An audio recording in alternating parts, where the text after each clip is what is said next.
Geek Week.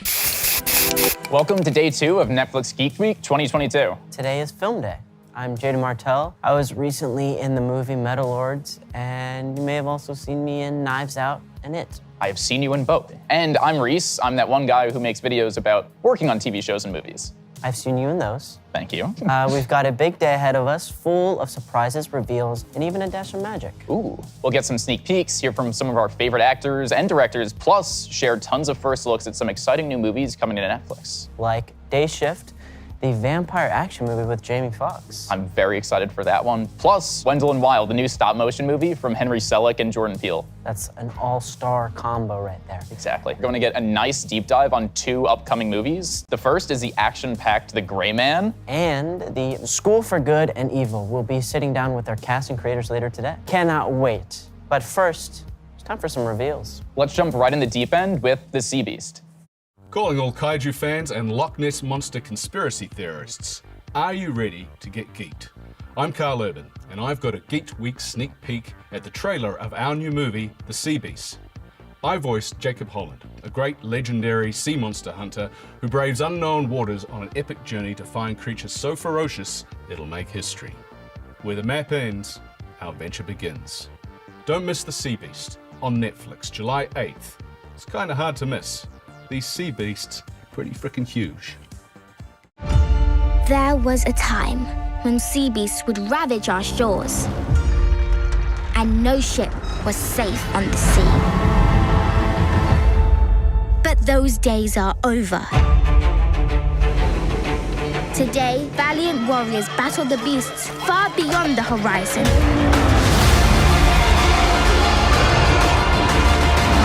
Jacob Holland, a weapon against nature's darkest design. And I'm joining your crew. Oh no, you ain't. Hey, put me down, let me go! We'll be off to kill a monster! Ow! You stowed away? Yeah. I like this kid. We're dropping you off at the nearest port. Hunting ship ain't no place for a kid. But you joined the ship when you were my age. Hold on, Daisy! And look at you now. That's not the same thing. Isn't it? No, it isn't. The Drakemoor's thick with monsters. Monsters that want to eat us. We're not keeping it. But he's so cute. You and I have a different idea of cute. Just don't move. Let's be going.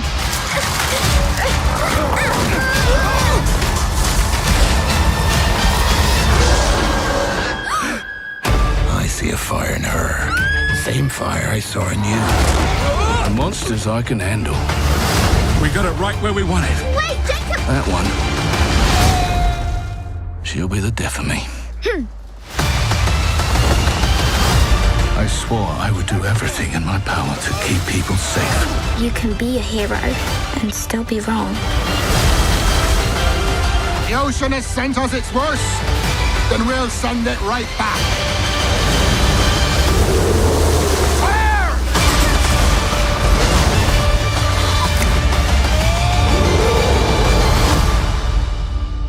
I've always wanted a pet. That's not a pet. But I already named it. Let me guess. Blue. Aww.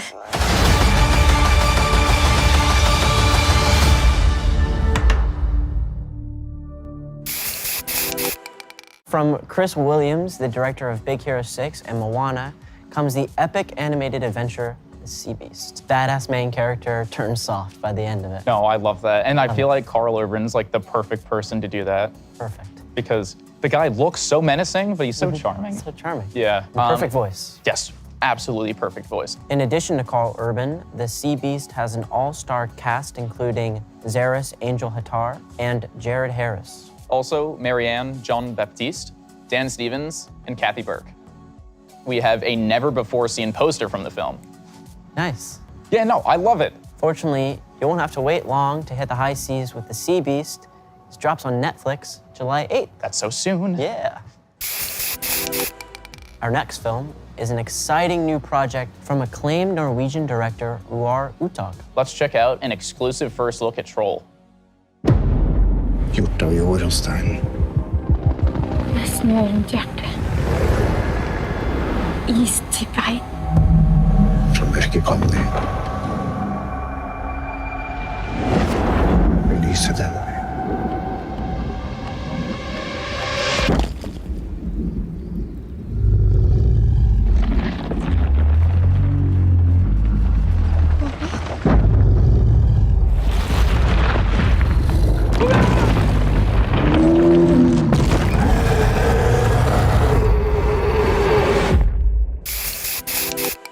Troll comes to us from Norway, where we get to encounter a gigantic creature come to life and follow his misadventures as he heads towards Oslo. I feel like the trailer looked scarier than that synopsis. Did not seem like the plot twist at the end is that he's good. It appears he is up to no good. Roar Uthaug previously directed Tomb Raider, so I can't wait to see the awesome action sequences we're sure to get in Troll. I have no idea what to expect. Neither do I, but I'm excited. And also it's nice that we're getting a nice international feature because they have such a different take on action and it's so much fun to watch. Very true. Check out Netflix Film and Netflix Geeked on Twitter for all the latest updates on this very exciting project. This next film has everything: comedy, action, Jamie Foxx, and a supernatural creature we haven't covered yet, vampires. Wow, we're really getting into all the mythical creatures. I was gonna say, like we have a this. kraken, we have a troll. I don't know if it's a rock troll or a regular troll, and vampires. Jamie Foxx, very Jamie mythical. Foxx, also mythical. Do you have a favorite between, I guess, vampires or werewolves? I like myself a vampire story. Okay. They're a little sexier than trolls and, They and are. sea beasts. Yes. You know? We are talking about Day Shift, a new R-rated film from the team behind John Wick. Oh, sick. Yes. They know there's gonna be some action in this. Director J.J. Perry, who was a stunt coordinator on everything from John Wick to F9, is reuniting with producer Chad Stahelski. He's the director of John Wick, and together they're making a vampire movie unlike anything I think we've ever seen. Yeah. To give us a taste of what's in store, here's a first look at some of the action and stunt work in Day Shift coming to Netflix this summer. Yo, what up? It's Jamie Foxx. You are not prepared for Day Shift. This is gonna be like something you've never seen before. This movie has what I call eating popcorn moments. You know, when you're like, oh, shit. Oh, ooh. In this movie, I'm in the business of chasing down vampires and getting money for fangs. Good energy, guys. Here it comes. Good friend of mine, J.J. Perry, we started as stuntmen together way back in the late 90s. Having done all the John Wick films and then reading the script, I think J.J. makes Day Shift a fresh take. I love the idea of the vampires because it takes us up a notch. Oh, no! J.J.'s taken some vampire mythology and put it in crazy situations of gunfights and car chases and motorcycle chases. We're making something that you've never seen before. It's fun, and the stunts that you see is amazing, and it's practical.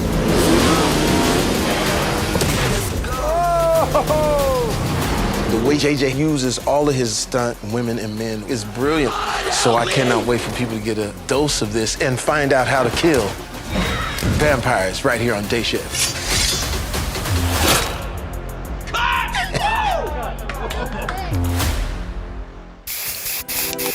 That looks like so much fun. That looks like a lot of fun. Right off the bat, what's your biggest takeaway from that? The contortionist, that freaked me out. In addition to Jamie Foxx, Day Shift also stars Dave Franco and Snoop Dogg.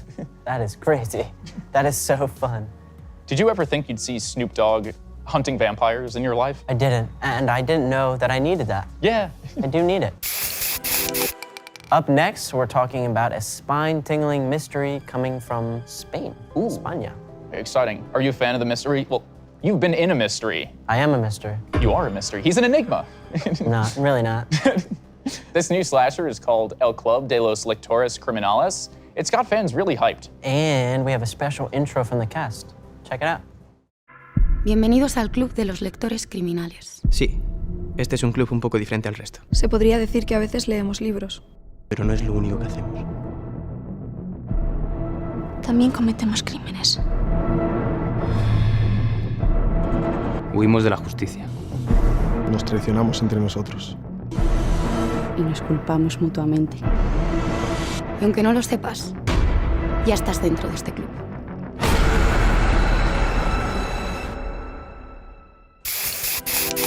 Oh, fucking crazy. Sorry.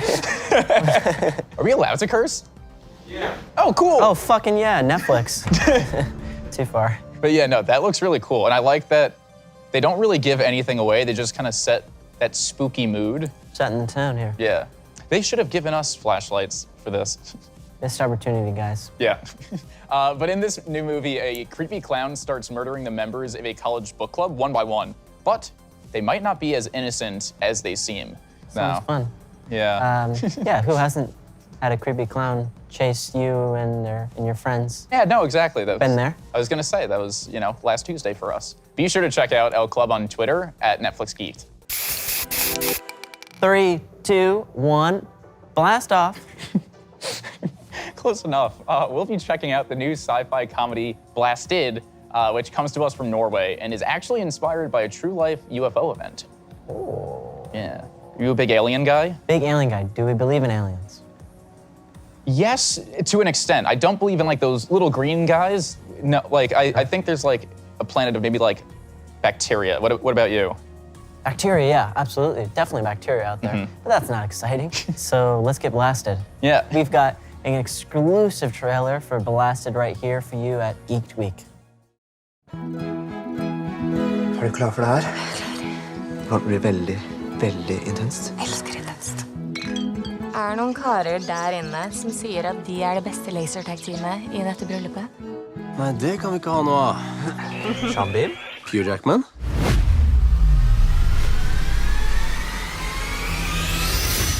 Audun, det må bli det beste utdrikningslaget noensinne. Vi skal feste med en fyr, helt til han kjøper et abonnement. Jeg trenger Kasper har det gøy. Det går fint, vi må bare finne på noe gøy. Paintball, vi skal spille paintball.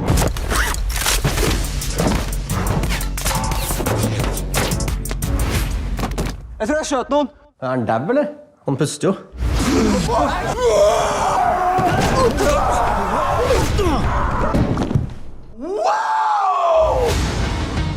Det er full-on romversjon. Paintball på gullelapp paintball? Nei.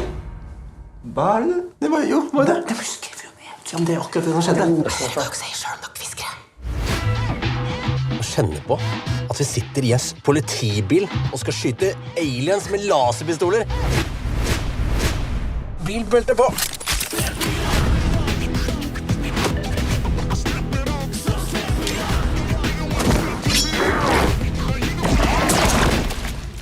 Ok, laserpistolene dreper aliens.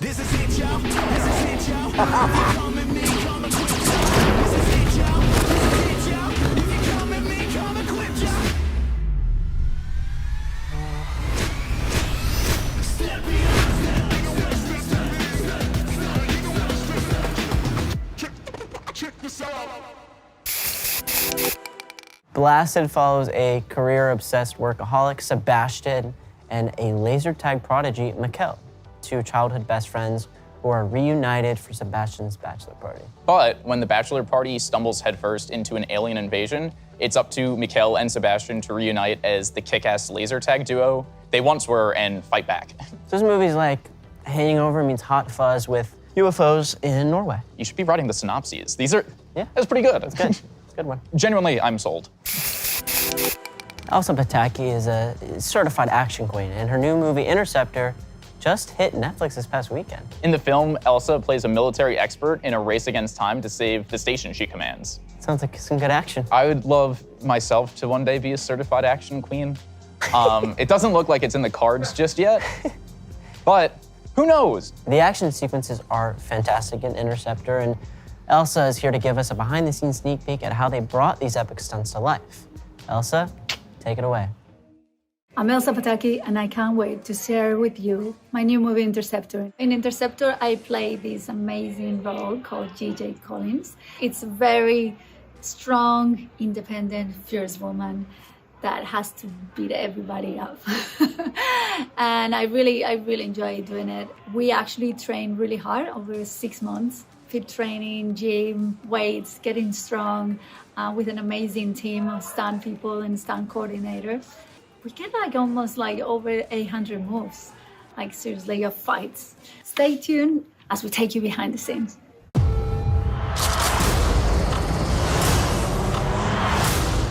How you prepare for an intense role like this? Well,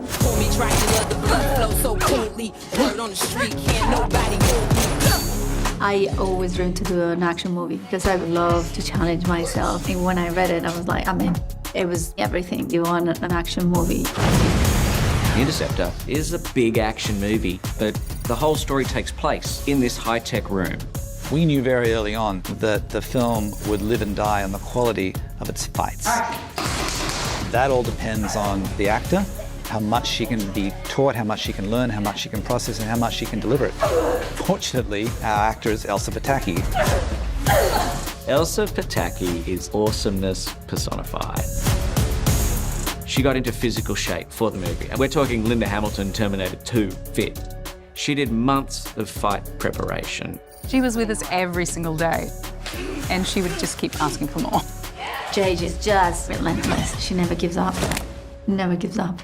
Ain't nobody like me, but everybody like me. Pretty girl swag and my wrist stay icy. There's 6 major fight scenes with highly trained assassins, and Elsa is single-handedly kicking every single one of their asses. There's 800 beats of fight choreography to learn.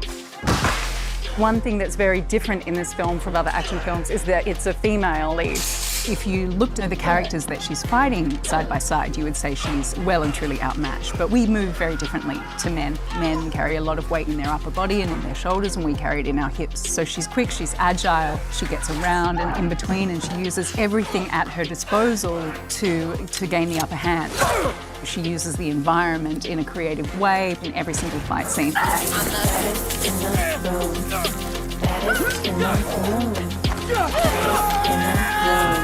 Everybody do a double take, the double take. I had the best stunt team. So much fun. It's like, give me more. I can take it. Got a couple dudes in the back, yeah, they waiting for me. Got a couple ladies that don't want to take them from me. We are setting up to shoot The Leap of Faith, in which Elsa swings one-handed and jumps a 2.3 meter gap under SBX1. Yeah. That was great. The double take. It was hard work, but I enjoy every second of it. By the end of this movie, I had put her through so much, all these fights, hanging from one arm, putting her underneath the billowing clouds of a rocket launcher. You can't ask for any more in a leading lady. Everybody, Elsa Pataky. She was so dedicated and so passionate about how she wanted JJ to be portrayed, you know, a strong female character that kicks major ass.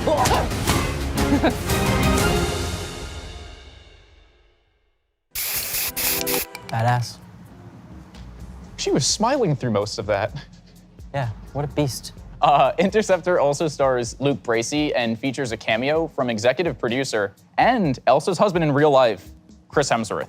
And I really just love to see him in things. We may be seeing Chris later in the show. From aliens to action stars to infected flesh-eating monsters? Hide your brains, folks. Our next title is actually a brand new announcement. Let's check out this next film from Japan, which is inspired by a hit horror manga series.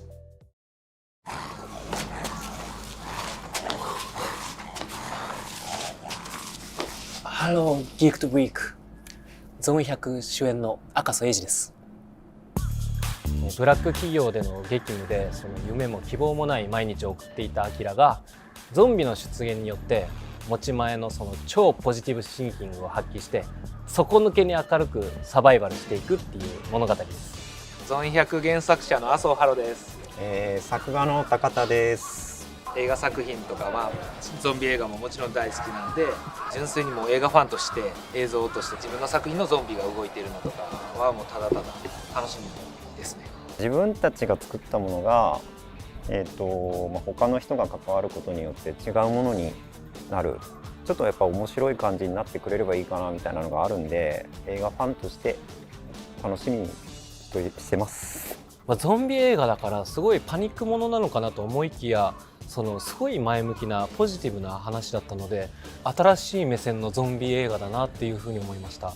コメディとして書いてたんで、そのゾンビあるあるはとりあえず入れていこうと、入れれるだけ従来のゾンビものとして描いて、そこでアキラが従来のゾンビ映画に出てくるキャラクターとは違うことをするっていうところを見せたかったんで、やりたいことをやれるできる人がたくさんいた世の中の方が楽しいなと思って、なんかそういう人たちの背中を押したいなと思って、アキラみたいにみんなが寄り添えるようなキャラクターって一応考えてました。アキラはですね、本当にポジティブな男ですし、何事にもまっすぐで全力で、とてもキラキラしているキャラクターかなって思います。すごい楽しいです、日々。とにかく撮影を横から見せてもらって、演者さんたちも楽しそうにやってるし、非常にポップで明るい感じでできてると思いますんで、なんかその辺をみんなでワイワイ楽しんでいただければいいかなと思います。漫画の段階では日本人ターゲットで始めてたんで、面白く買ってもらえたらいいんですけど、そこ興味ありますね。海外の人がどう感じてくれるのか。世界中のゾンビファンの皆さんにも楽しんでもらえると思います。で、また笑って明るい気持ちになれるので、ゾンビが苦手っていう方も見ていただきたいです。僕が演じるアキラがどう前向きにサバイバルしていくか、ぜひお楽しみください。ゾンビ映画なのに笑える爽快感のある作品です。では。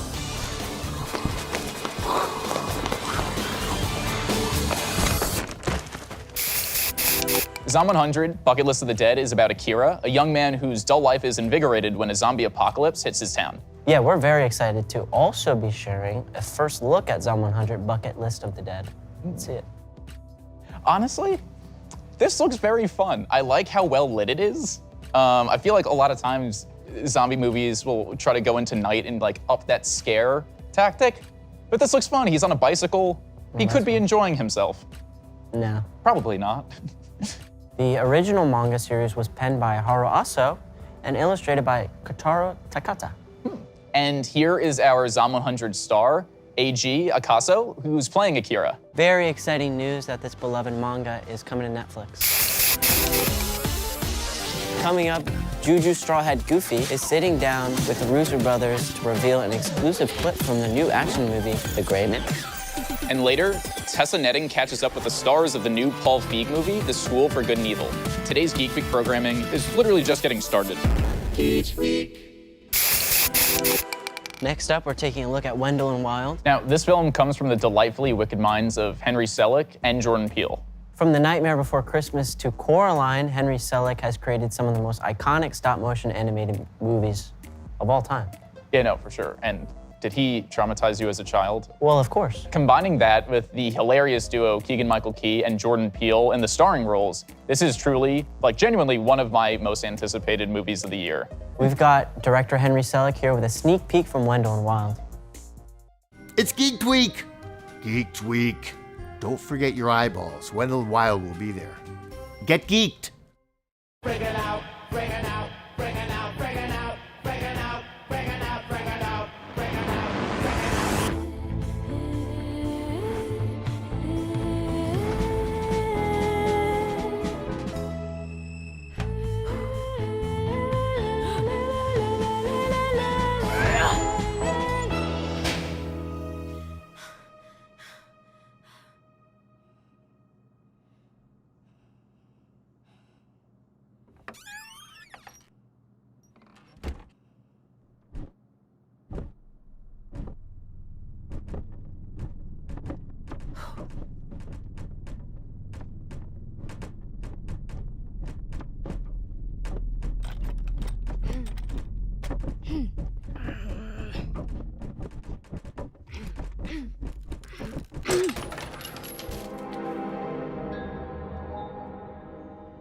Beelzebub?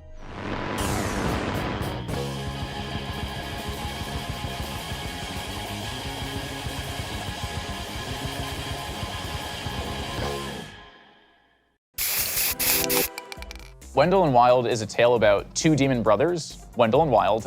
They enlist the aid of 13-year-old Kat Elliott, who's a tough teen with a load of guilt, and she's voiced by Lyric Ross. And she summons them to the land of the living. But what Kat demands in return leads to a brilliantly bizarre, comedic adventure like no other. An animated fantasy that defies the law of life and death, all told through the handmade artistry of stop motion. Attention to detail is like mind-blowing. I was gonna say, that's really cool. Like, I love how like she appears around the corner and her hair moves a little bit. Like, I can't imagine like how painstakingly tough it is to make a stop motion. Also, had you ever seen Henry Selick before? Like his face? Yeah, never.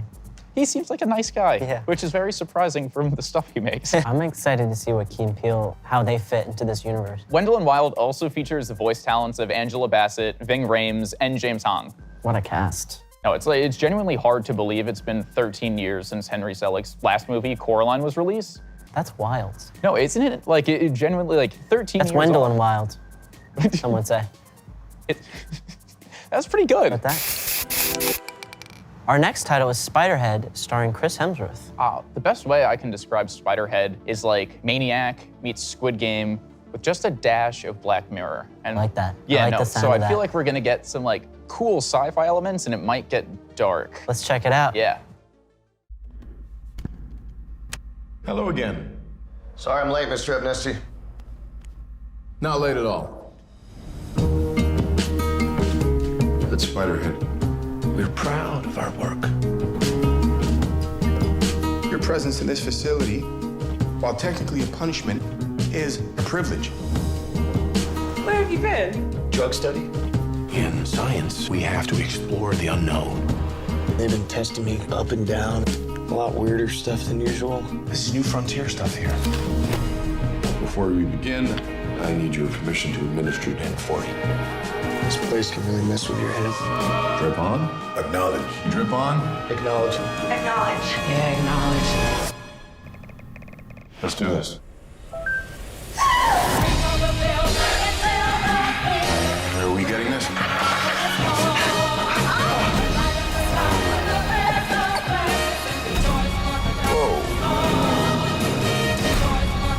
This doesn't feel right. Time to worry about crossing lines was a lot of lines ago. Our work will save lives. Not just one life, many lives.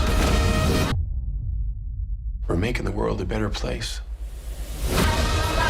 What you want is redemption. And this is how you're gonna find it. We're selling peace and harmony itself.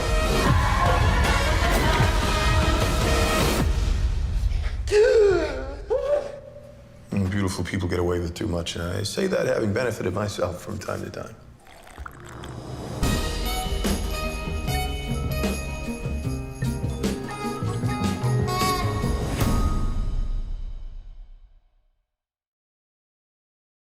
Hello everyone, Chris Hemsworth here. Apologies I couldn't be there in person. Hope you're doing well. I'm very excited to show you an exclusive look at my new film, Spiderhead.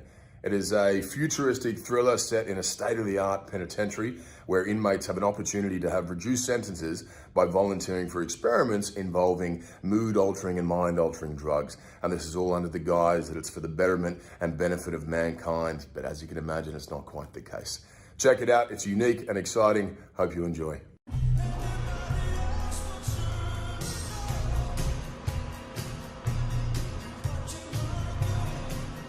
Sorry I'm late, Mr. Amnesty. I'm gonna retire the day you call me Steve. Not late at all. Heather, on the other hand, the devil. Sorry.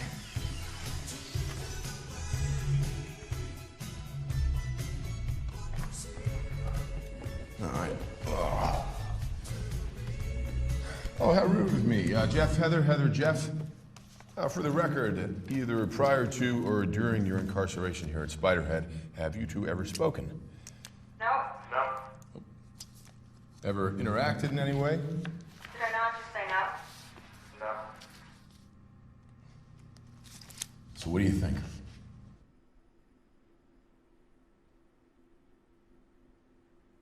Who are you asking? I'm asking both of you. Let's start with Jeff. Yeah, she seems nice. You like that word, but no, I mean, how attractive is she? What, Steve? You can't see for yourself? Heather, can you shut up, please? I'm asking Jeff. Jeff, how's she looking? Come on. Scale of 1 to 10? Yeah, she's a 7.5. And Heather? He's all right. A 5 on a good day. Did you give her honesties? No, I would have to ask, you know that. I'm just kind of a bitch. Oh. Well, then I'd like to change my vote to an 8. All right, Jeff, Heather, can I have your permission to administer N40? Drip on? Acknowledge. Yeah. Heather? God, she's a pain in the ass. Acknowledge. Thank you.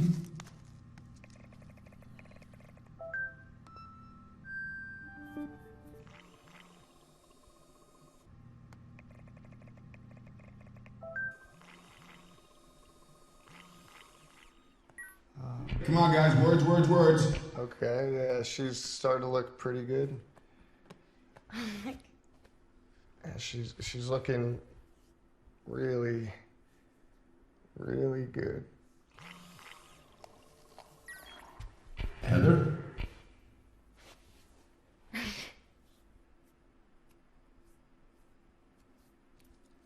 Same. Yeah. Okay, pump up the verbalist. Let's get him talking.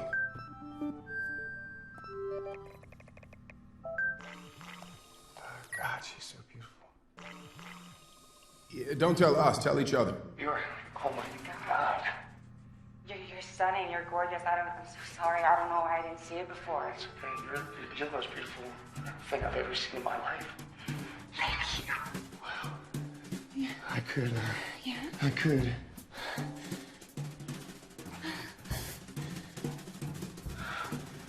Good what, Jeff?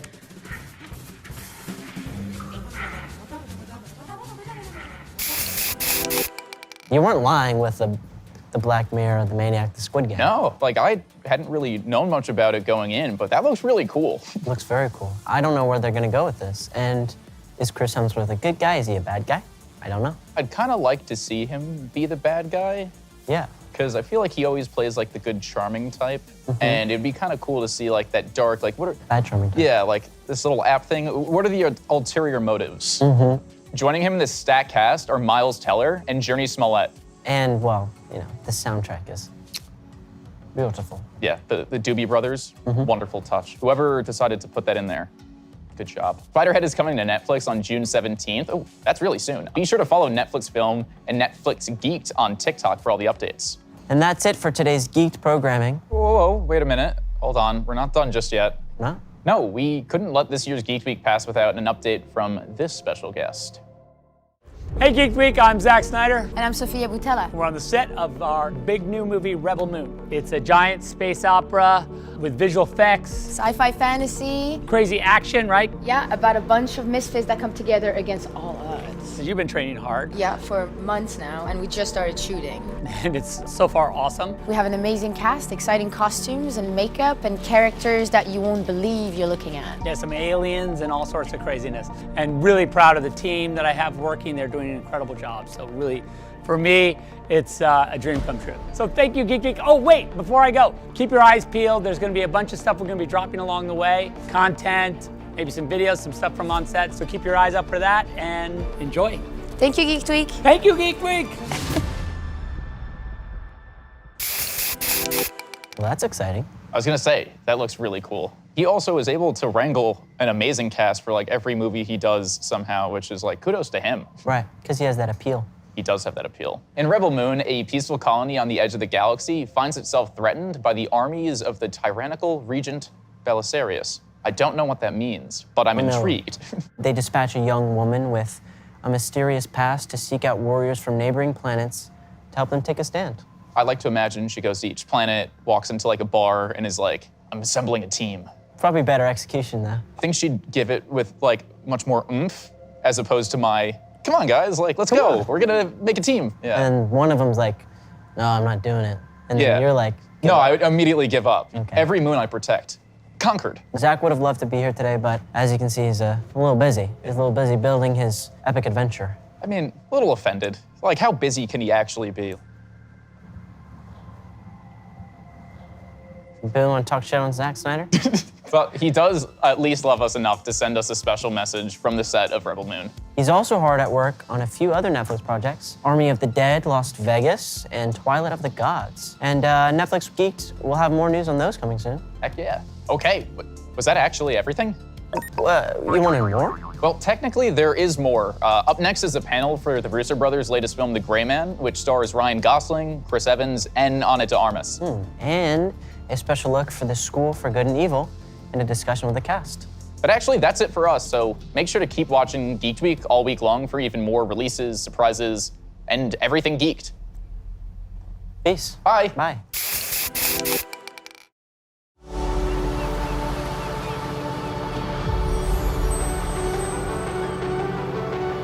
Tonight is movie night.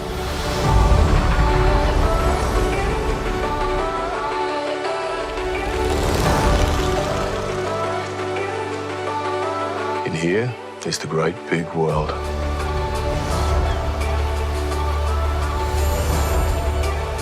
You can go places your dreams can't dream of. Or see things that give you nightmares. Nightmares.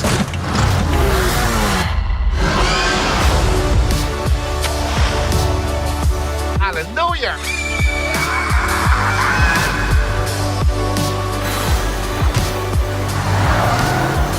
In here, you can make your escape.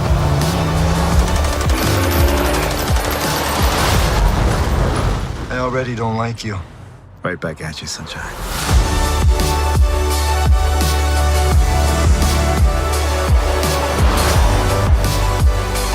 And here, mystery sparks extraordinary adventure.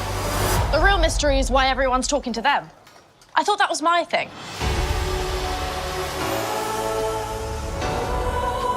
In here, you never know where the road will take you. Try! When you walk on that court, you have to think I am the best guy out there. I don't care if LeBron's playing. In here, the party never stops. False! That's false. I got something to do in the morning, so it kind of does.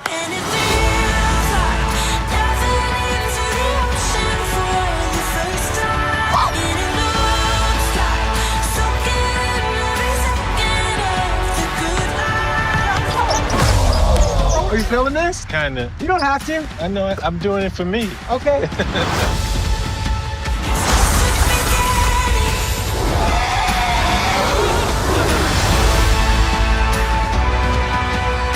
In here, you can make an incredible discovery. I feel like a kid again. Want to see something cool?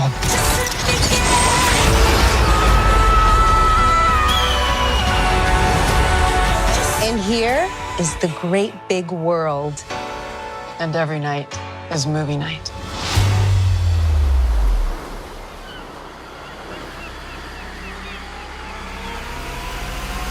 It's just a beginning.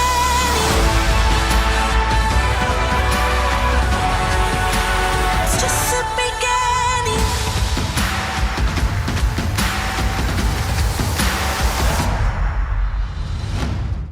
Here's Veggie Chef. We're getting the very first trailer for Resident Evil.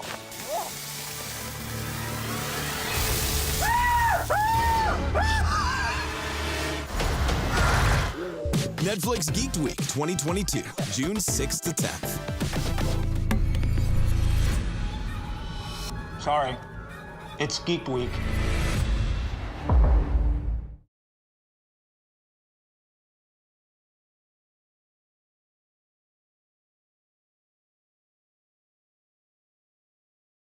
Mama, let's go. We're late. Do I have to? Your grandson's birthday only happens once a year. So does Geek Week.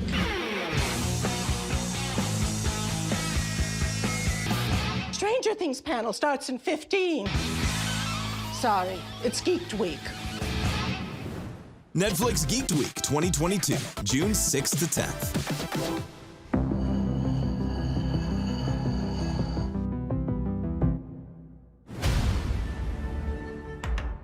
What's up, Geeked Week? It's Juju, aka Straw Hat Goofy, your movie guy on TikTok. And if you follow me, you probably know it's no surprise that it's one of my dreams to be sitting down with the directors of the new Netflix blockbuster, The Gray Man.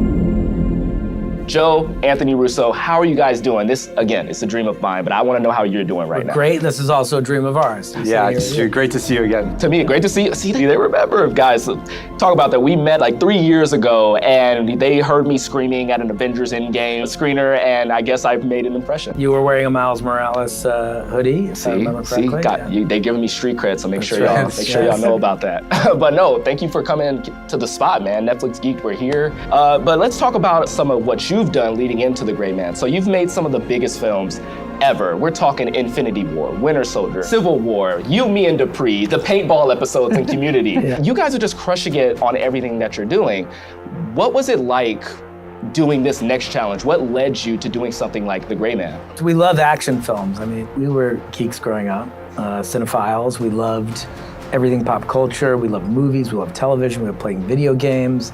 And we had voracious appetites, and we'd watch stuff and play stuff constantly.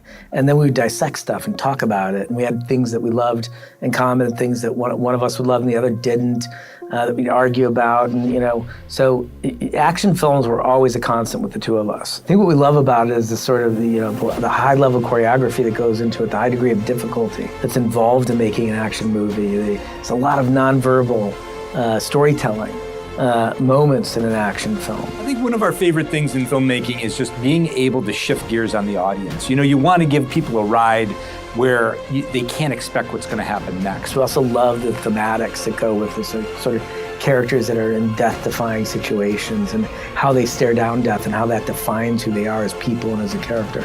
And so those were always some of our favorite films, is seeing these, really intense characters, the characters who are the best at what, in their particular craft at what they did, or had a certain level of skills that, allowed them to survive, but just barely. And that's really what The Gray Man's about.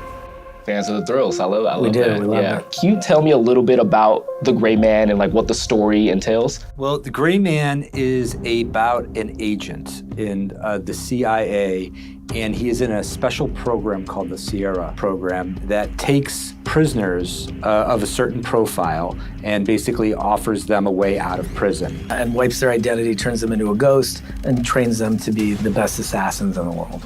That's a scary prospect when you really think about that, right?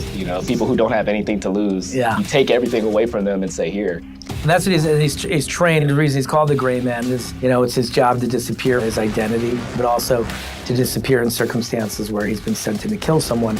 He has to move in and out without being noticed. So in the world of secrets and spies, he is the most secret. Because nobody literally knows who he is. I feel like, with 007, people kind of have an inkling of who he is. But here, they're free to pretty much live in the shadows in the grave. Right? And they push their identity down. So it's an interesting character, because the journey in the film is about identity. It's about him discovering who he is and what it is that he wants, because he spent a large portion of his life in jail, and then the second portion of his life working for the CIA against his will. So he really has never had a moment in his life to define who he is as a person, and that's what the film is about. It's very interesting. Well, keep it on the topic of just The Gray Man and just this theme of reuniting, right? We've reunited on this set now. That's right. Right? But The Gray Man sees you reuniting with screenwriters that you've worked with on numerous occasions, Christopher Marcus and Stephen McFeely, right? What was it like collaborating with them again and going from superhero blockbusters to now this action-packed spy thriller? Well, we developed an amazing relationship with Chris and Steve through the 4 films that we made with them at Marvel. We spent about 7-8 years working together on those movies. And as we were all sort of moving on past Endgame, we were forming a company called Agbo, Joe and I. Fans of the TikTok. Yeah, we dabble. And then we asked them to be our partners in it. So we now have a company together where the 4 of us basically can work together and create original material, develop things that we're passionate about. So we have a very thick relationship with them, and our work with them on The Gray Man, I think, was just an extension of a great range of work and experiences that we have together. That's really cool. It's all about putting that team together, right? That's right. Collaboration is everything. I mean, especially when we're working at this scale, this level of ambition on projects that are this complicated. Anthony and I like to work a lot. So, collaboration is the essential nature of who we are as a directing team, has been for 25 years. And that extends out into other key collaborators in our lives, like Marcus and McFeely. Okay, well, speaking of like key collaborators and putting that team together, you're working with Chris Evans again for this movie. Yep. You've reuniting with him again, another reunion. We love us some Chris Evans. Well, we all do. When you were done with like the whole Avengers era, working with Chris Evans there, was there previous conversations during or maybe a little bit after of doing something non-Avengers or Marvel related? Or were you in the middle of crafting this film and saying, he will be great for this, we trust him? For sure. I think everyone who works on Marvel is very grateful that they worked at Marvel because it affords you incredible opportunity from the branding exposure and the international visibility you have. There's a bankability to it. Chris can get things made because he's Chris Evans. And Marvel is a huge part of that. But it's also nice after you've done 10 years doing one kind of thing to go do a bunch of different other things, And, what's fun about The Gray Man is this is brand new IP, it's new storytelling. It's, based on a book, but, it hasn't been in, film or TV before. And Chris is, at a point in his career where he wants to take risks. I mean, of all the amazing actors we worked with in the MCU, our longest collaboration was with Chris Evans. We started with him. And finished and we finished with him, exactly. So we spent a lot of time talking with all those actors about other ideas. You had plenty of downtime in the filmmaking process to sort of explore one another and sort of feel out what's interesting to them. And certainly to be able to offer a role like this to Chris was a thrill for us because it's so far away from what he did as Captain America. Absolutely. And Chris is an amazing actor. He became very well known and iconic for his performance as Captain America, but he can do remarkable things as an actor in very different styles, very different tones, and you'll see that in this movie for sure. The range on that man is like insane and underrated, I will add too, because without question, I think he's a very technically gifted actor, and being technically sound allows you to take chances and gives you great range because you have the technique to prepare properly for that role. And he's very good at that. He's very disciplined and he's very hardworking. He's also got great instincts. He understands the camera, he understands how people are going to read what it is that he's doing. So he's self-aware, he almost has like a third eye that can see him performing, so he's really gifted that way. And I think that affords him the opportunity to take these kinds of risks. That's awesome because Chris, I find and I will cite forever to this day that one of his greatest performances is him as Lucas Lee in Scott Pilgrim vs. the World. Yeah, that's right. A villain turn, which again, you guys kind of took his image as Captain America, very morally upright, very kind of like stern, and then you flipped him to being a villain here. It's so rare to find an actor of his caliber who is willing to play a villain and wants to play a villain on screen. It reminds us of Fonda in Once Upon a Time in the West, where he took this sort of all-American reputation and put it at risk by playing basically a child killer. Evan's doing the same thing here. He's playing like a ferocious psychopath. Highly entertaining, very sarcastic, but does a lot of terrible things in the movie. And that's risky. Yeah, very far from Captain America here, very far. So going from Chris, you landed on Ryan Gosling. Tell me a little bit more about what went into that choice of saying Ryan's our guy for that. The connection between the character and Ryan, Joe and I felt very early on, before we ever approached Ryan about it. Ryan is a master of minimalism and subtlety. He knows how to convey a very complex inner life by doing very little as an actor. It's remarkable, but he can be extremely charismatic at the same time while he's doing that. And that's really what this character needed. This character is a very hidden, cloaked, careful character that doesn't waste any energy, doesn't move if he doesn't have to, because everything's being conserved in case he needs it and when he needs it. Ryan's approach to performance is somewhat similar to the Gray Man's approach to living, the actual character's approach to living, in a wild way. But of course, the character's journey in the movie, the Gray Man, starts from that place of being very hidden.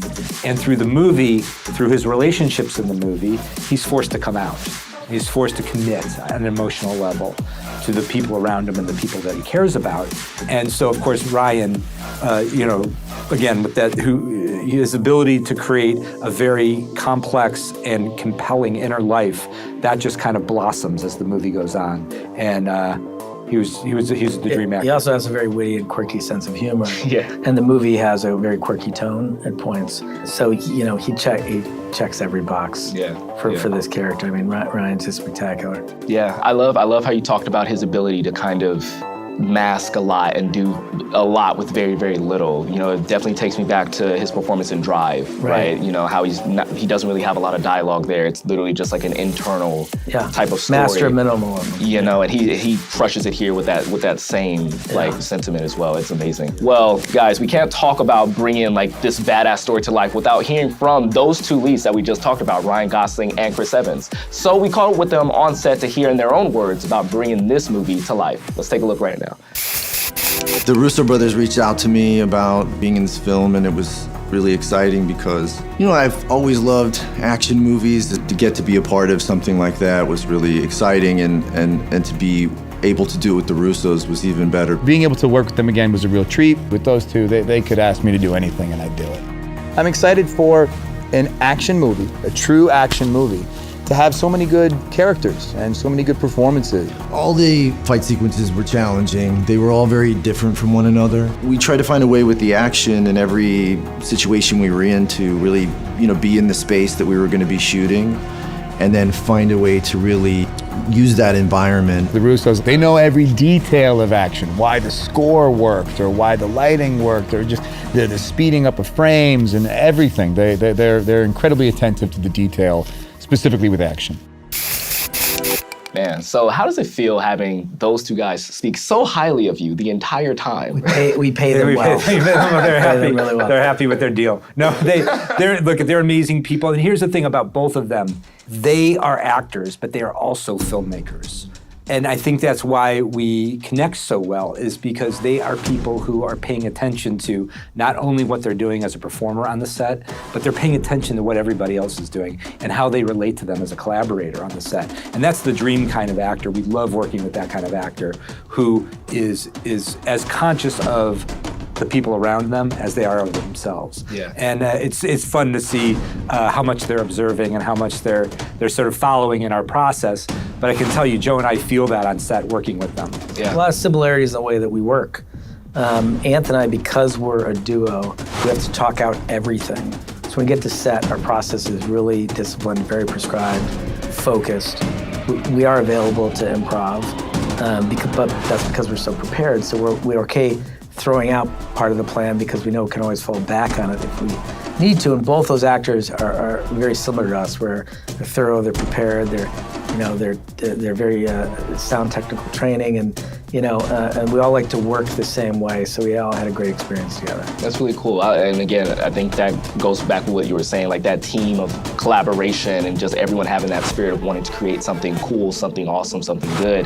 And it's really great to hear that those two have that same kind of like mindset that you two have, which is like pretty awesome. I want to get a little bit further into specific things that you've collaborated on. So you described this film as 9 set pieces, which is insane because nuts. I feel like other movies it have almost like killed us. Yeah. Probably literally, because there's so many things going on. We talked about it right before the camera started rolling. But can you describe exactly what you meant by the 9 action set pieces, describing it as 9 set pieces? Yeah, I mean, this movie, what was so compelling about the book is that there's the conceit at the heart of the film is a character on the run. And Lloyd is this sort of, this very savvy hunter of men.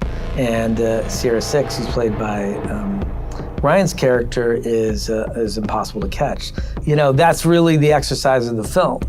And for us, it was, we love action, so we're like, how can we push it to its limits? How can we create something incredibly propulsive for the audience and, highly watchable? I mean, there's just why something like Everything Everywhere All at Once works, why that level of absurdism works, is because it's married to genre, right? In your brain, why genre works for you is your brain can track genre, it has an understanding of it. There's certain rules that exist within it that then allow for that absurdism to be married to in a way that creates a very satisfying experience that's compulsively watchable. We're doing the same thing here where we're playing with tones.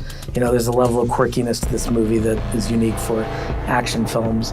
But there's also an intense amount of action. We're smashing those things together and trying to create a, you know, a highly enjoyable, very, you know, compulsively watchable experience for the audience.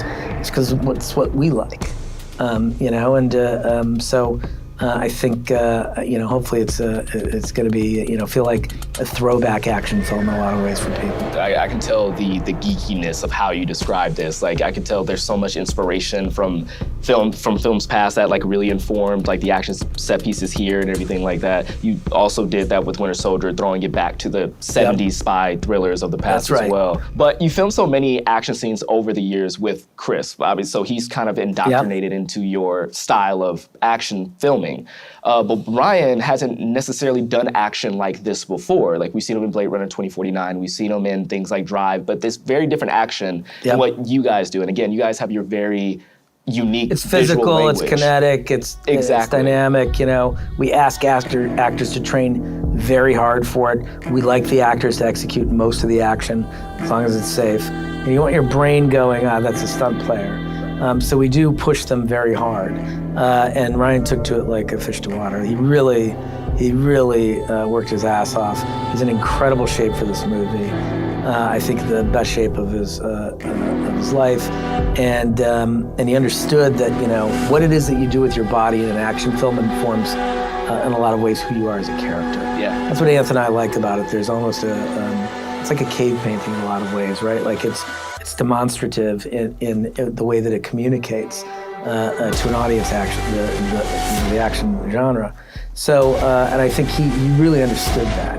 And he painted a portrait of a character physically that had been in prison and who understood, you know, that his only value in prison would be working out. Right. And then took that, and so the only way he's going to survive, and then carry that forward into being an agent.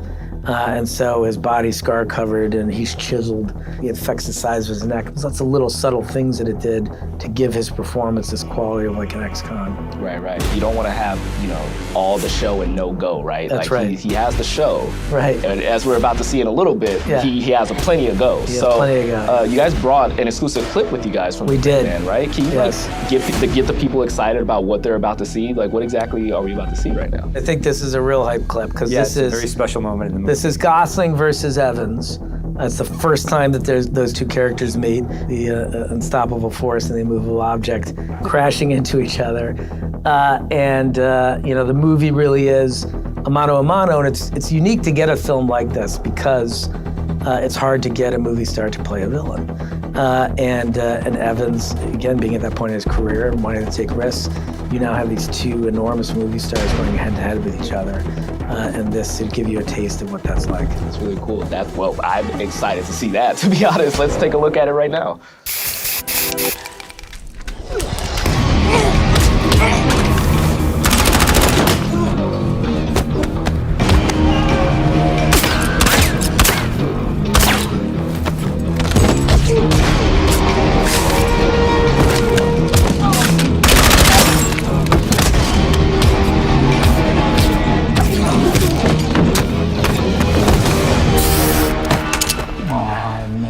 Hey, Sunshine. You must be Lloyd. What gave it away? The white pants, the trash stash. It leans Lloyd. Where's the drive? Got it here somewhere. It's just hard to see. Is that it?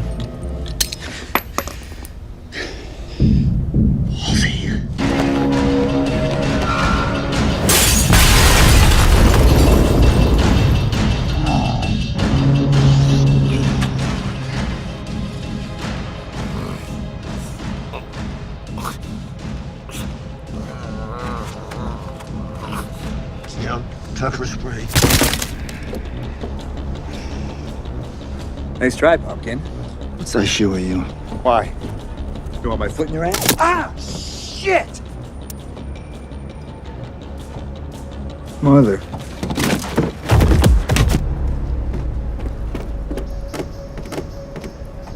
Looks like an 11. Who's this lunatic? Yeah. Lloyd. Let's go. I'm good. Let's go. It sounded like a question. You know, I was over here thinking to myself, like, at some point, if you're a henchman, you just got to drop the gun and say, he's got 3 of my guys. Let me just go. Yeah. I'm glad you brought that up. I was going to say, as you can see, it's not a very violent movie. It's like... No. The action is absolutely awesome, though. Like, seeing Ryan Gosling, like, again, he did the work. He's mowing down these dudes left and right. But what's also very striking is that, and I think you guys have already kind of perfected this art, is that not only is it badass, it's really, really funny.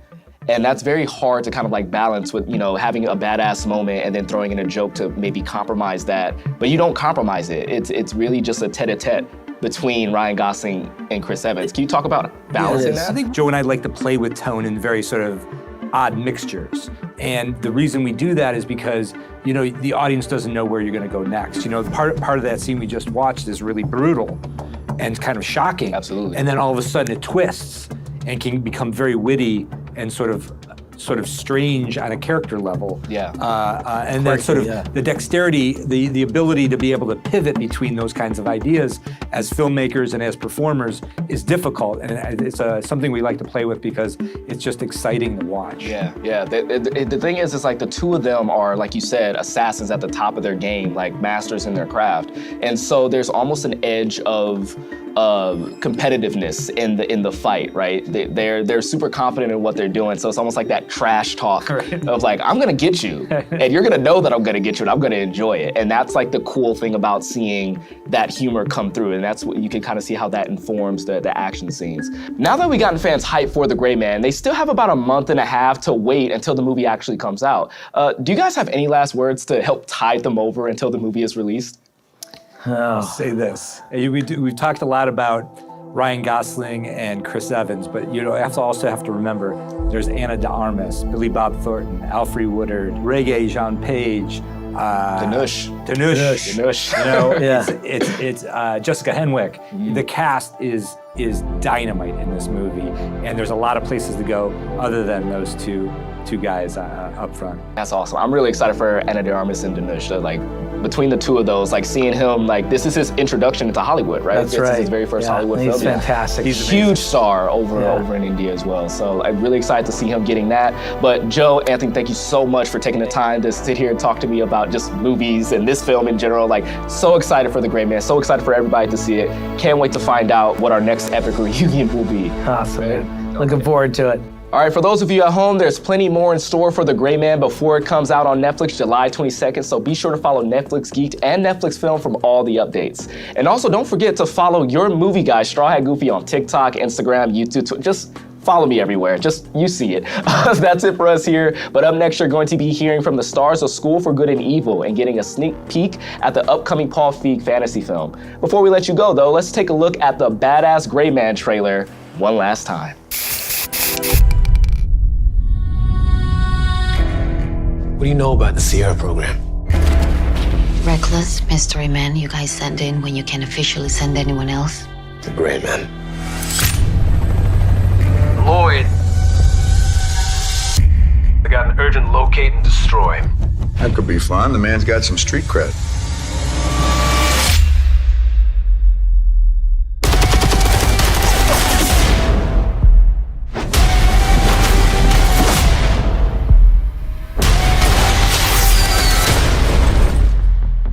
You hurt? I mean, my ego's a little bruised. They have something they really want. What's your gut? It's gonna be my funeral you're going to next. You wanna make an omelet? You gotta kill some people. You must be Lloyd. What gave it away? The trash stash. It leans Lloyd. Easy.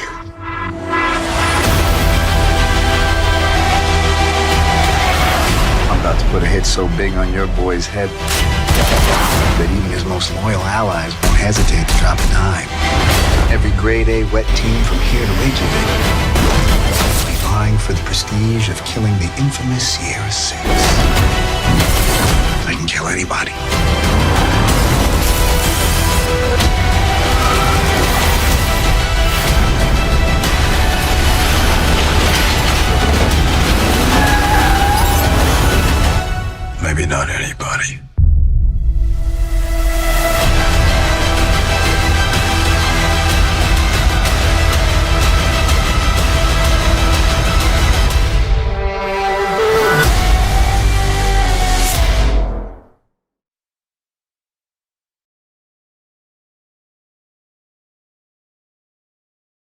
Action can be sort of a dangerous endeavor. We all want to push the envelope. We all want to try things that haven't been done before. The way that we work on action is a layered process because we use action to advance story and character. Marvel has done incredible things for a lot of people because once you have that level of awareness from making those movies, you can kind of do anything you want. Which is why we ended up shooting the most amount of action that we've ever shot in a single film.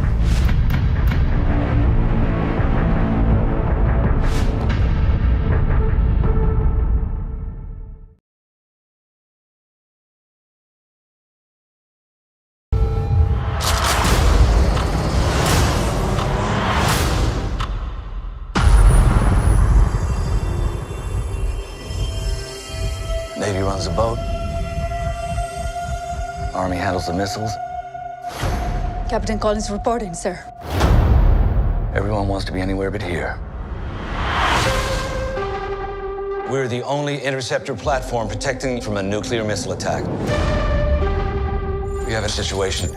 Unauthorized missile removal. What the hell's going on up there? We are under attack! You up for this? Don't worry about me, sir. Interceptor, what is your status? 7 terrorists seized our vessel, and they tried to take the command center. I have contained or killed everyone else on this vessel. And we control 16 nuclear missiles. I need to disable your command center, so I will be getting into that room. You want this room? Come and get it.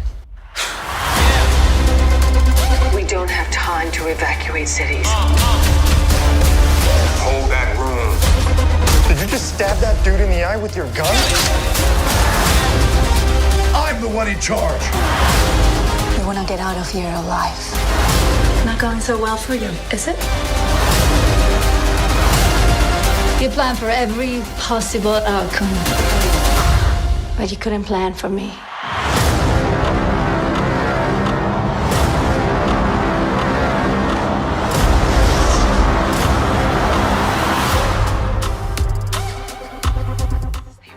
Pogo, get off the couch. Want to go for a walk? Hey, buddy, come on, fetch. Pogo, what's this? Come to Papa. Pogo, we all want to watch Geek Week. Netflix Geeked Week 2022, June 6th to 10th. We have our first sneak peek for Geek Week. We brought everyone. Never should have done that.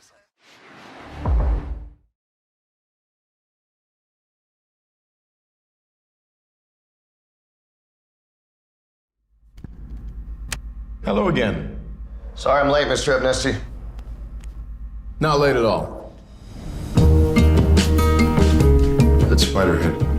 We're proud of our work. Your presence in this facility, while technically a punishment, is a privilege. Where have you been? Drug study? In science, we have to explore the unknown. They've been testing me up and down. A lot weirder stuff than usual. This is new frontier stuff here. Before we begin, I need your permission to administer 1040. This place can really mess with your head. Drip on. Acknowledge. Drip on. Acknowledge. Acknowledge. Yeah, acknowledge. Let's do this. Are we getting this?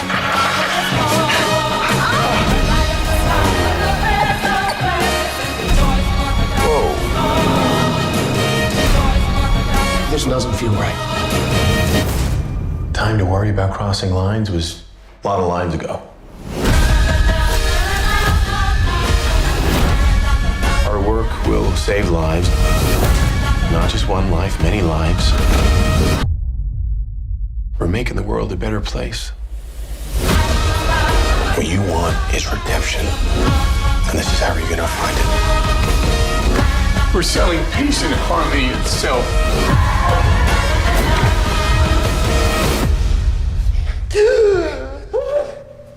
Beautiful people get away with too much, and I say that having benefited myself from time to time.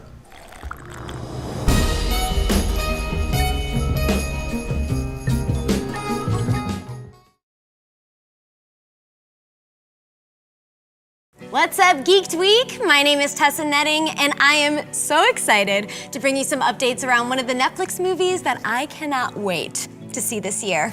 The School for Good and Evil. Pause for dramatic effect. Today we're gonna have some never-before-seen sneak peeks from this new fantastical film from director Paul Feig coming up for you real soon. But first, I am so excited to be sitting down with the two stars of The School for Good and Evil, Sophia Wiley, who plays Agatha, and Sophia Ann Caruso, who plays Sophie. Hi, guys. Hey. Are you guys so excited? Yeah, I'm so excited. I can't stop smiling. I'm literally like on top of the world right now. Unlike Agatha. Agatha's not a smiler. Yeah. When was the last time you saw each other? Like, was it when you wrapped filming? Yeah, because I'm from Arizona and then she's from New York, so we're never in the same place whenever we're not filming. So now you guys are back together. Yes, Reunion. back together. So nice. So for the uninitiated, for the ones that aren't fans yet, how would you describe like The School for Good and Evil and your characters? Well, I play Agatha. She's very dry and kind of grumpy. And she's grown up in this village called Gavaldon, where she's basically been characterized as a witch. So she's an outcast, nobody likes her, she lives alone in a cemetery with her mom. Despite all of this and how she's treated, she still has such a loving and caring heart.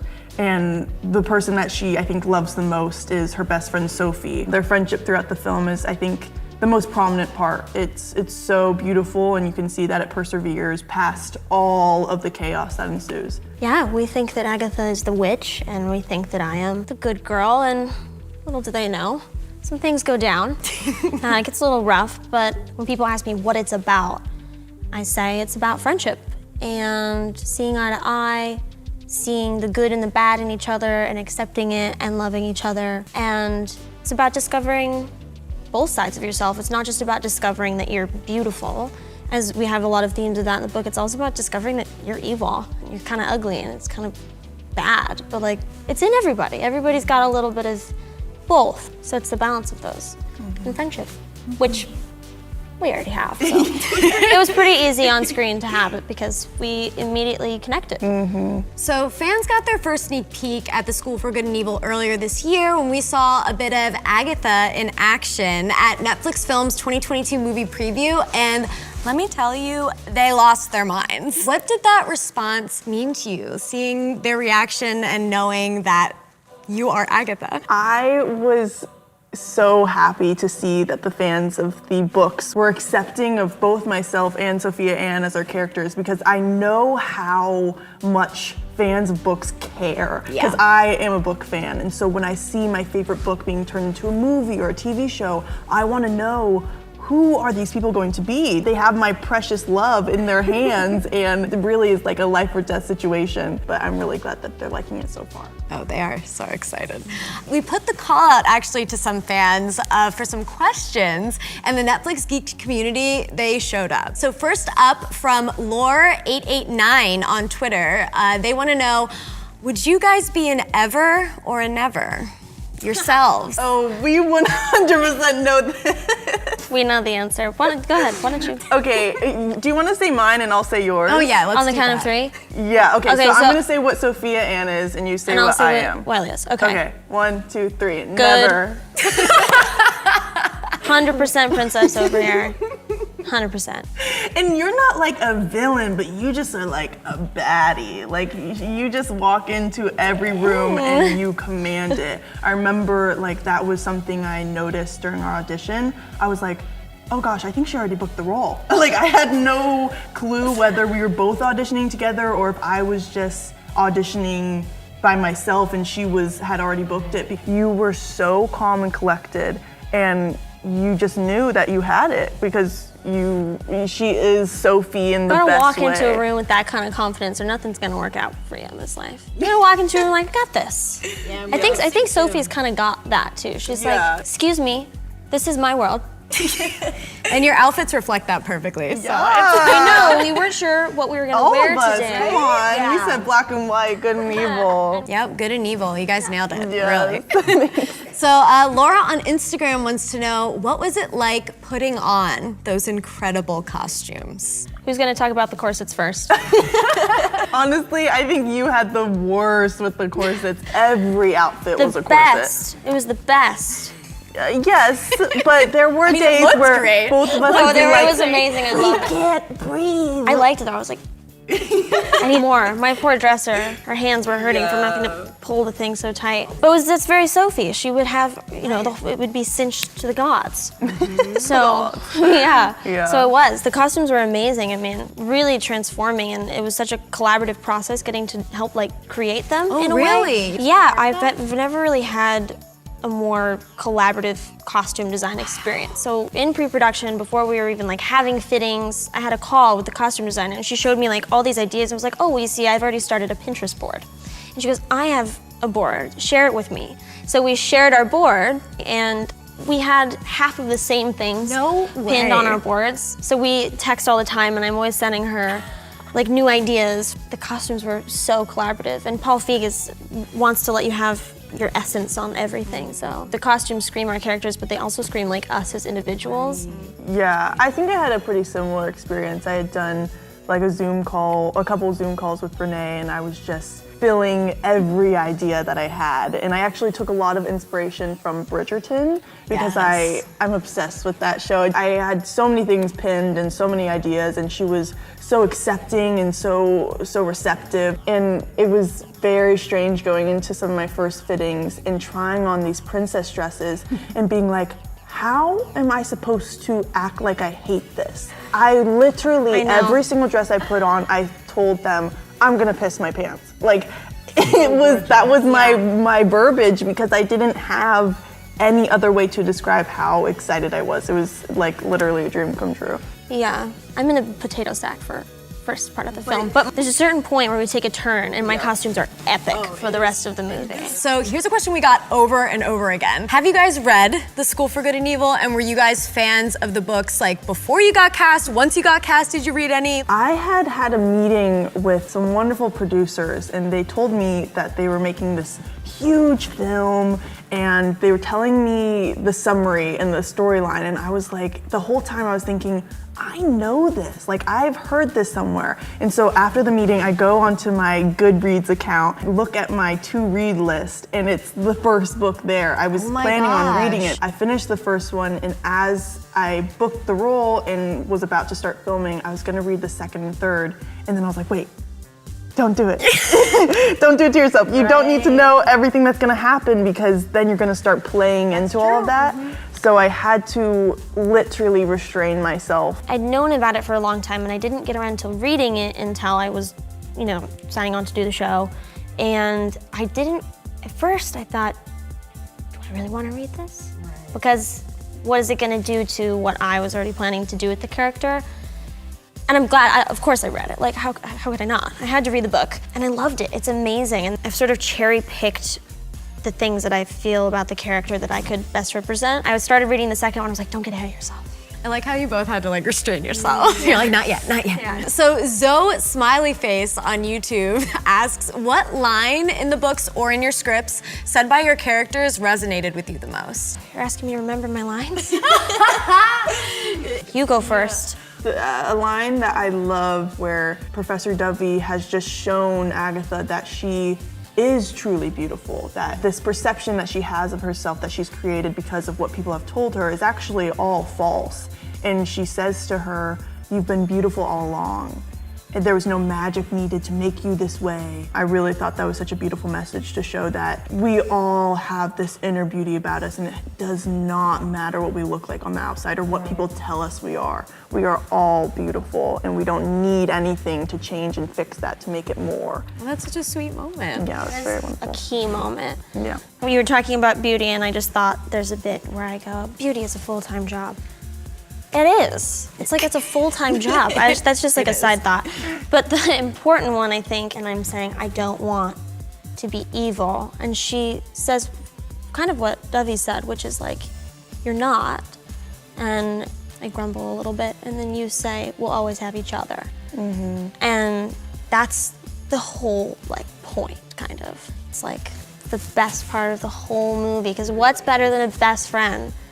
Nothing. Or just being accepted for exactly who you are. Exactly. I say you're not, you're human. Like, Exactly. We don't need to be characterized as anything but just human beings.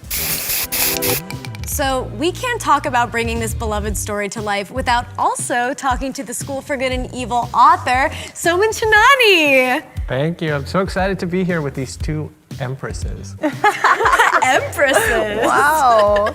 Soman, talk to us for a bit about the process of adapting this book to film. Like, what were you most excited to see brought to life? I mean, to me, it's such a part of my soul. I spent 10 years kind of building this world, so I never even conceived of the possibility that it would become real, you know? And I assumed also when it was gonna be made into a movie, first you feel like you're winning the lottery, like the idea that this is happening at all, and you have to constantly wake yourself up from this like living dream you're having.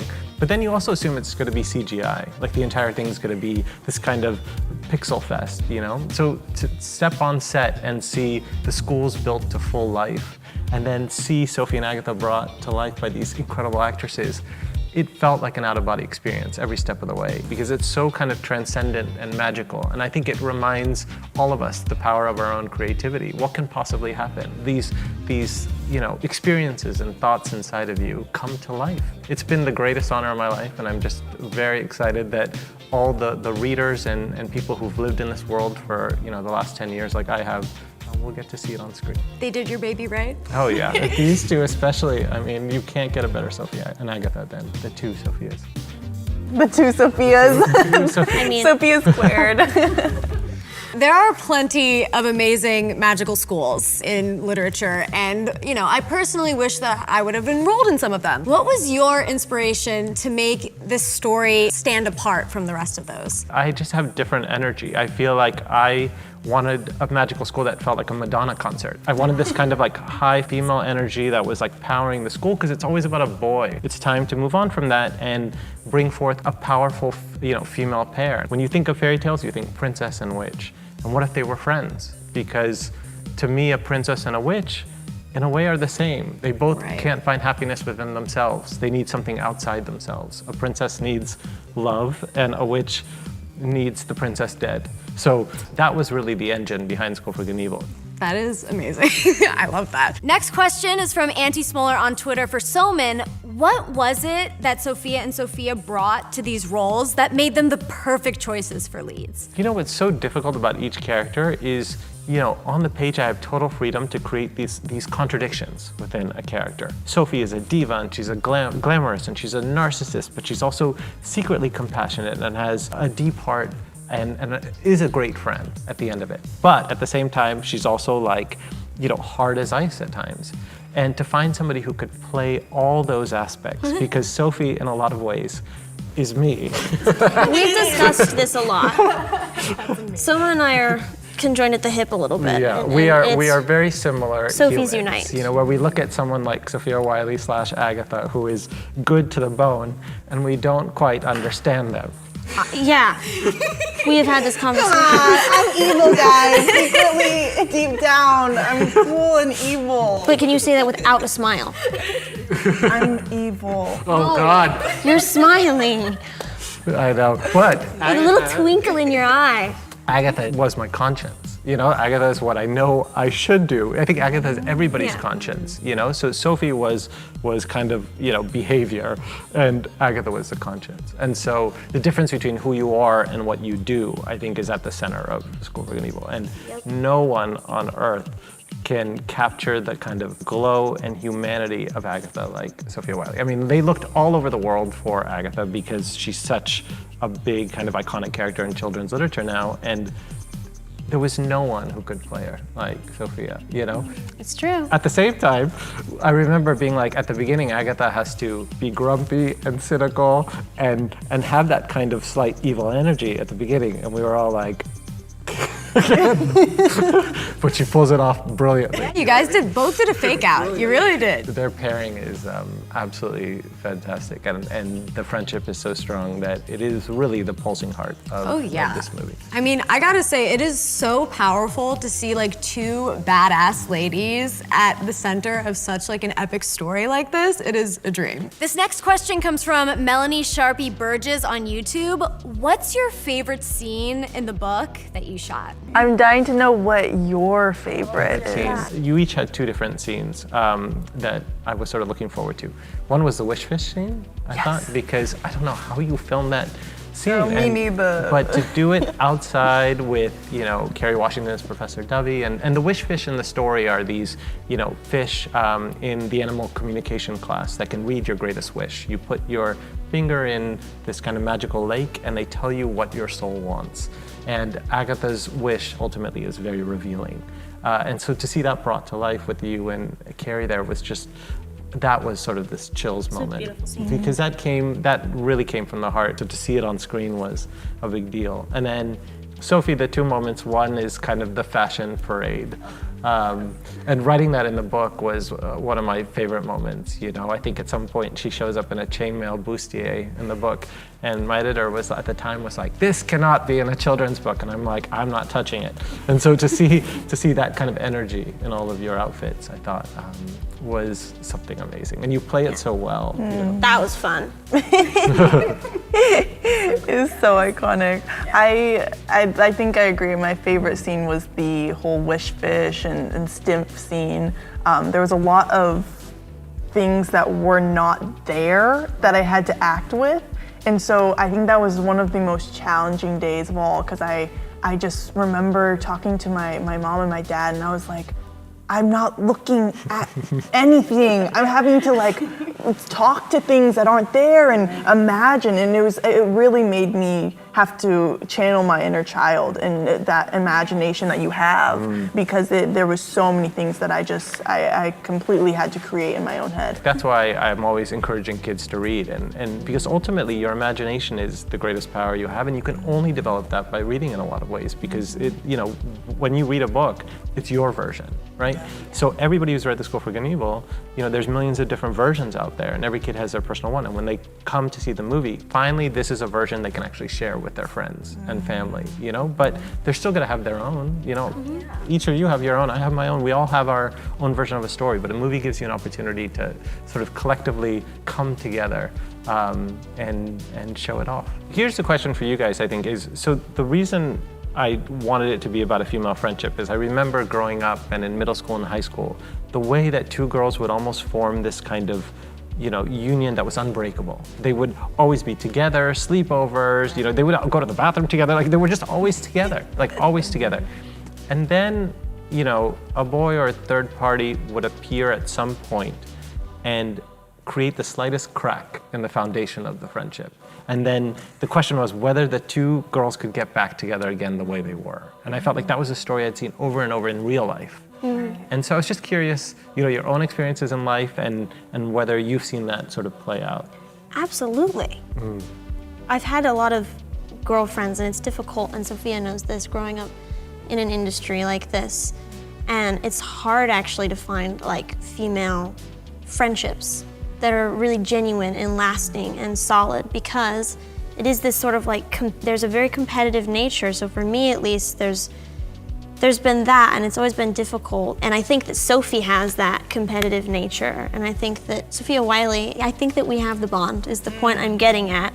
And then I think we maybe can both relate to having this struggle of third parties coming in, or whether that's frustration like jealousy, or whether that's a boy, or whatever it would be. It's always been difficult for me to have lasting female friendships, but I think that at the end, Sophia and Agatha have that, and I think we as pals have that too. Yeah, I've seen that a lot as well in my life. I always tell myself friendships last much longer than most relationships do. That's true. So I will always try my best to put my friends before any romantic feelings I may have for somebody in a moment. And always lean on your friends. Yes, always lean on your friends, because they really are there for you in ways that most people aren't. They know your heart and they accept you for who you are. And that union that you're talking about between two girls, it is really something so special. I think my best friend is my sister. And of course, that's a bond stronger than just like friendship. We are blood. Literally everything I'm going through, she has gone through or is going to go through. Like we know each other inside and out. And so that bond is unbreakable no matter if I scream at her one day or we punch each other. And we don't punch each other, come on. But like when we fight, there's always that underlying love. And I think that represents Sophie and Agatha's relationship so much. They love each other no matter if they're fighting. The bond of a sister is like, it never breaks, technically. Technically. I mean, come on, the resemblance is uncanny. Come on. I'm also thinking like, it's so funny because Sophia's like, and I would always put a friend first. And meanwhile, I'm thinking as a true Sophie, and we're like, yeah. So Sophia and Sophia, this last one is for you. We have one more super fan who has a question for you actually, and they submitted a video. So we're gonna take a look at that right now. Hey ladies, how's it going? Paul! I miss you terribly. I hear you're taking fan questions though. Do you mind if I ask you one? Great, okay, here's my question. Do you want to see an exclusive tease of the School for Good and Evil? Ah, excellent, okay, great. Well, then I would like to, without any further ado, introduce to the world the School for Good and Evil. Roll it. Did you ever wonder where every great fairy tale begins? Where the good become heroes and the evil become villains? Welcome. We've been expecting you.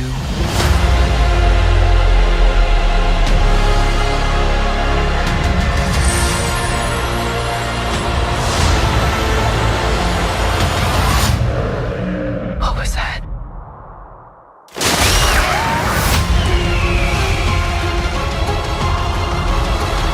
This is it!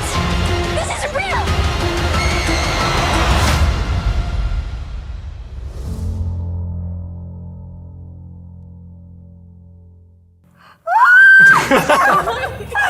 Oh, that's so sick! Oh, I hope my parents got to see that too. This is so exciting because this is the first time that anyone is seeing anything from that. So everyone's gonna freak out, just like you guys. We officially know now that the School for Good and Evil is coming this September. It's happening, it's coming. We're so excited, we can't wait. How does it feel to see that? I love it. We should be proud of what we did. That was hard work. That's insane. It always is a little terrifying because we do our best as actors to put everything we can into a role. And then when we're done filming, we have to just trust, so much trust. But Paul Feig is incredible. He has literally not stopped working on this since we wrapped a year ago.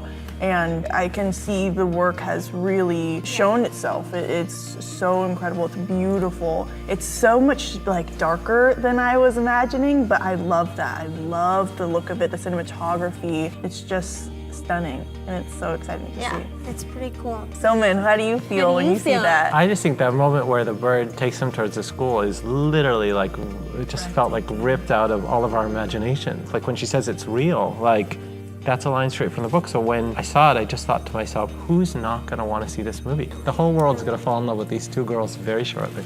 Did it. Girl power. Girl power. Yes. Soman, Sophia, thank you so much for being here. It was a pleasure to talk to you guys and have this moment. Having Geeked Week and having you guys and revealing everything. Thank you, and thank you for having us. I'm very, very excited. Oh my God, you guys are the best. I can't wait to just spend a year running around the world with you. Right? Let's go have I'm ready. And for those of you at home, there's plenty more in store for the School for Good and Evil before it comes out on Netflix this September. So be sure to follow Netflix Geeked and Netflix Film for all of the updates.